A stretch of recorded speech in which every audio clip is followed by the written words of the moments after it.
गुरुग्राम से इस वक्त हमारे पास है। शमशान घाट की दीवार गिर गई है वहां पर और इस दर्दनाक हादसे में 4 लोगों की दबकर मौत की खबर है। इसका एक खौफनाक वीडियो भी सामने आया है। 3 लोगों की हालत गंभीर है, उनका इलाज चल रहा है। ये बड़ी और दर्दनाक खबर गुरुग्राम से। शमशान घाट की दीवार गिरी, ये देखिए आप, इसकी तस्वीरें, इसका वीडियो सामने आया है और ये देखिए ये दीवार अचानक गिर पड़ी और इसमें दबकर कई लोगों की जान चली गई।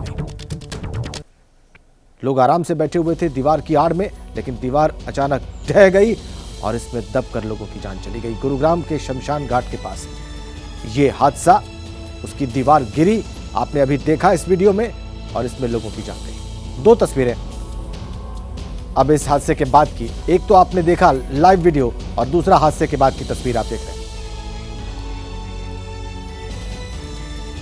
गुरुग्राम के धनवापुर में भीषण खूनी संघर्ष हुआ। सरेआम गाड़ियों से कुचलने की कोशिश की गई।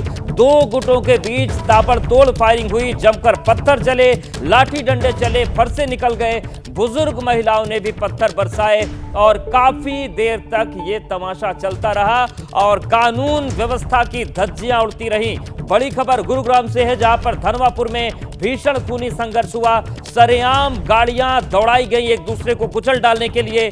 2 गुटों के बीच ताबड़तोड़ फायरिंग हुई और जमकर पत्थर चले, लाठी डंडे चले, फरसे तक चल गए। बुजुर्ग महिलाओं ने भी पत्थर बरसाए और ये पूरा जो वाकया है, ये जो पूरी घटना है, ये कैमरे में कैद हुई है। तो ये तस्वीरें हम आपको दिखा रहे हैं, देखिए तस्वीरें भी हैं। कार से कुचलने की कोशिश हुई, सरेआम गोलियां चली, जमकर ईंट पत्थर बरसे, यहां पर लाठी डंडे बरसाए गए और झड़प में महिलाएं भी शामिल रहीं। ऐसा लगा मानो असल में पबजी का गेम चल रहा है कि जो जिससे मिले उसको मार दो, पीट दो, कुचल दो।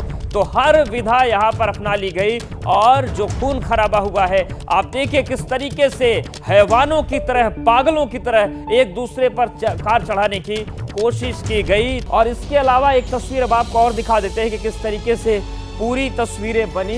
ये देखिए जो पूरी तस्वीर बनी है, अब सुनिए।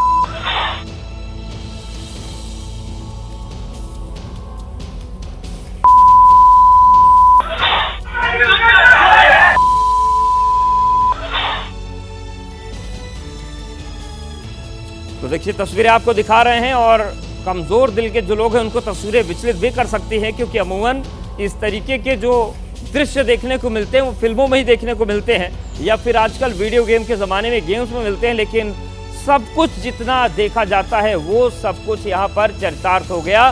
कुछ और तस्वीरें आपको दिखा देते हैं विस्तार से कि किस तरीके से इस पूरे लड़ाई झगड़े में लोगों के सिर पर खून सवार था।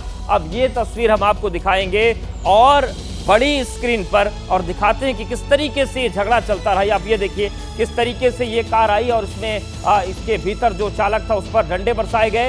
इसने लोगों को कुचलना शुरू कर दिया। इसने आओ न देखा ताओ, देखिए गाड़ी को भी कुचला जा रहा है और जो कार चालक है उसने भी कार बैक करके लोगों को कुचलने की कोशिश की। तो ये तस्वीरें विचलित कर सकती हैं, बार बार आपको कह रहे हैं, क्योंकि यहाँ पर जितने भी लोग मौजूद हैं हर किसी के सिर पर ऐसा लगता है मानो खून सवार है। तो 2 तस्वीरें आपके सामने हैं, आप देखिए किस तरीके से गाड़ी के अंदर घुसकर डंडे से पीटने की कोशिश की गई और उसके बाद जो गाड़ी का चालक था उसने भी लोगों को कुचल डालने की कोशिश यहाँ पर की है। इस महिला ने इस पत्थर को चलाया था। अब देखिए एक और तस्वीर आप देख लीजिए, ये शख्स आ रहा है, तेजी से आगे बढ़ रहा है, लेकिन एक बड़ा पत्थर उसके जांघ पर आकर गिरता है। आप देखिए उसके पीछे एक महिला भी खड़ी है। तो इस पूरी लड़ाई झगड़े में महिलाओं ने बढ़ चढ़ कर हिस्सा लिया। आप देखिए तेजी से सामने आता है और उसके बाद ये झगड़ा काफी देर तक चलता रहा। एक ही परिवार के 2 गुट आपस में पानी के कारोबार को लेकर भिड़ गए। पहला गुट निवर्तमान निगम पार्षद नवीन दहिया और उसके छोटे भाई सुनील उर्फ गैंगस्टर तोता का है और दूसरा गुट दिनेश दहिया का है।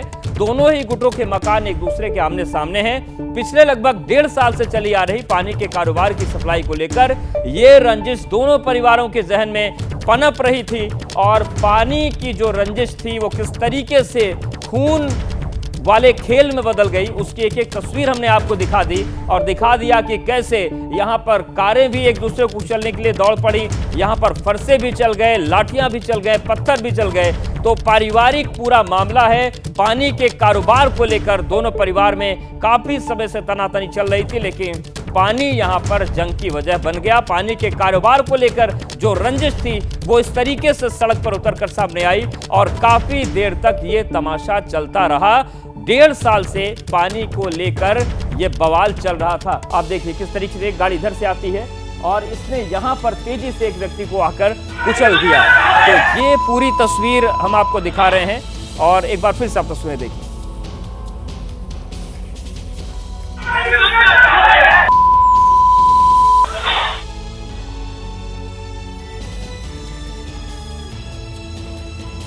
बात करते हैं भारत की तरक्की की, तेजी और कामयाबी को इंटरनेशनल साइंस मैगजीन नेचर ने भी सराहा है। एक लेटेस्ट रिपोर्ट में नेचर मैगजीन में लिखा गया कि रिसर्च और डेवलपमेंट यानी कि अनुसंधान और विकास के क्षेत्र में सीमित संसाधन और फंडिंग के साथ भारत ने जो झंडे गाड़े हैं वो बेमिसाल है। इस मैगजीन में एक कमी की और इशारा किया गया है और कहा गया है कि अगर रिसर्च और डेवलपमेंट के क्षेत्र में बिजनेस इंडस्ट्री भी उठ जाए और फंडिंग करे तो भारत दुनिया का नया पावर हाउस बन सकता है और भारत एकदम सही ट्रैक पर है। अब मैं ग्राफिक्स की मदद से आपको बताता हूं कि आखिर वो कौन सी खूबियां हैं जिनकी वजह से दुनिया भारत को नेक्स्ट पावर हाउस मान रही है। चलिए आपको हम तस्वीरें दिखा देते हैं, दुनिया का पावर हाउस क्यों भारत बन सकता है। बड़ी बात नंबर 1, साइंस पावर हाउस बनने की ओर भारत है। ये नेचर इंटरनेशनल साइंस मैगजीन ने कहा है कि साइंस पावर हाउस भारत बन सकता है। R&D यानी कि रिसर्च एंड जो अनुसंधान होता है, सरकार और उद्योगपतियों का साझा जो प्रयास जारी है R&D में, अगर ये और बेहतर ढंग से आगे बढ़े तो ये तस्वीर ज्यादा बेहतर होगी। रिसर्च आउटपुट के मामले में यूएस, चीन के बाद भारत का नंबर आता है। ये एक अहम वजह जिसकी वजह से पावर हाउस भारत को दुनिया मान रही है। और इसके साथ ही साथ जो तस्वीर पूरी बन रही है इसमें यह भी कहा गया है कि जो बिजनेस परिवार है वो आए तो बेहतर स्थितियां बन सकती है। वजह नंबर 1, 2014 से 2021 के बीच तक यूनिवर्सिटी की संख्या 760 से 1113 हो गई। वजह नंबर 2, 7 नए IIT, 2 नए IISER, कुल 23 IISER बन गए हैं। ये भी एक वजह है। IISER मतलब Indian institute of science education and research. तो जिस तरीके से अनुसंधान भारत में हो रहा है उसको लेकर दुनिया मान रही है कि दुनिया का नया पावर हाउस विज्ञान के क्षेत्र में भारत बन सकता है। अब जब दुनिया भारत की ताकत को पहचान रही है, भारत को नया पावर हाउस बता रही है, ऐसे में एक्सपर्ट से समझना जरूरी है कि यह मूल्यांकन कहां तक सही है। भारत एक आर्थिक महाशक्ति तो बन रहा है, लेकिन सबसे इंपॉर्टेंट बात है कि दुनिया में अगर हमें अपनी जगह बनानी है तो हमें रिसर्च एंड डेवलपमेंट पे, इनोवेशंस पे ध्यान देने की बहुत ज़्यादा ज़रूरत है। जो पैसा रिसर्च के लिए दिया जाता है उसका आउटपुट, उसका आउटकम एनालिसिस, वो रिपोर्ट क्यों नहीं आती। उदाहरण के लिए हम कई सालों से एग्रीकल्चर रिसर्च में हर साल करीब 10 से 15 हज़ार करोड़ रुपए निकाल रहे हैं, लेकिन ऐसी कितने बीज हमने निकाले, ऐसी कौन सी नई अगर मैं ये कहूँ कि मॉलिक्यूल्स निकाले जो वर्ल्ड क्लास हो और जिससे भारत की खेती वर्ल्ड क्लास या कॉम्पिटिटिव बन जाए। आज हिंदुस्तान का मुकाबला किससे है? अमेरिका, चाइना, जर्मनी, जापान, इस तरह की इकोनॉमी से हमारा मुकाबला है। ब्रिटेन, फ्रांस और इस तरह की इकोनॉमी को हम पीछे छोड़ चुके हैं। जब हिंदुस्तान की इकोनॉमी इतना बड़ा पावर हाउस बनने जा रही है, इतना बड़ा पावर हाउस बनने जा रही है ग्लोबल इकोनॉमी का, तो आज के जमाने में हमारी R&D, रिसर्च एंड डेवलपमेंट भी ग्लोबल लेवल की होनी चाहिए। बड़ी खबर राजस्थान के झालावाड़ से है, जहां पर भीषण हादसा हुआ है। वैन और ट्रॉले की टक्कर में 9 लोगों की जान चली गई। तो बेहद दर्दनाक और बड़ा हादसा हुआ है राजस्थान के झालावाड़ में, जहां पर भीषण सड़क हादसा हुआ है।